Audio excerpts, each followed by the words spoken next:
Hi everybody, I'm Jessie and I'm so excited for you to join me today for this really fun edible Play-Doh project.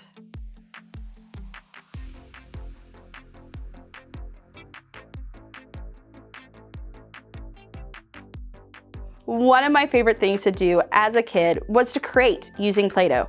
I love the smell, the texture of it, everything about Play-Doh. I thought it was so cool. So I'd really love to show you guys how you can make your own Play-Doh at home that's edible.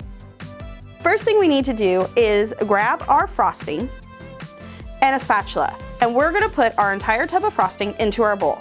Now, your mixture ratio is 1 part frosting to 2 parts powdered sugar to start.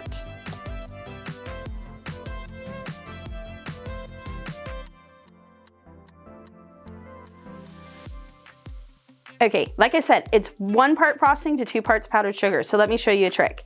Using your empty frosting cup, fill it up with your powdered sugar. You don't have to press down, just pour it in and naturally let it level itself out.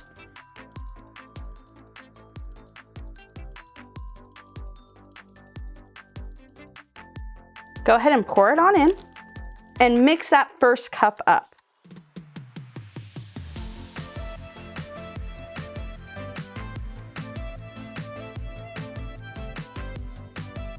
All right, let's go ahead and add in the second part of the powdered sugar.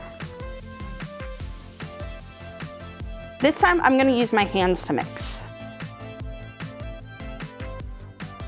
If your Play-Doh is sticking to your hands like it is on mine or your spatula, add a little bit more powdered sugar.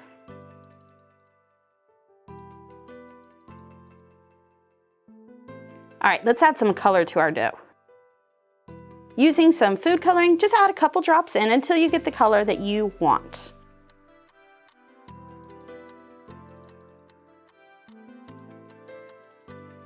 The more you play with the dough and you work it in between your hands, mixing that color together, the more it's gonna start to firm up and look more like actual Play-Doh.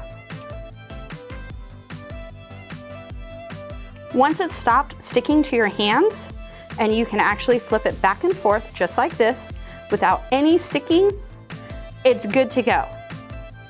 Check out that really pretty green color. Check that out. Really cool Play-Doh, huh? You can roll it, you can make it into snakes, flatten it out. You can be as creative as you want. And the best part is, when you're done, take a little bit off and you can eat it. All right, guys, I hope you enjoyed this edible Play-Doh and I can't wait to see what you guys create. Until next time, bye!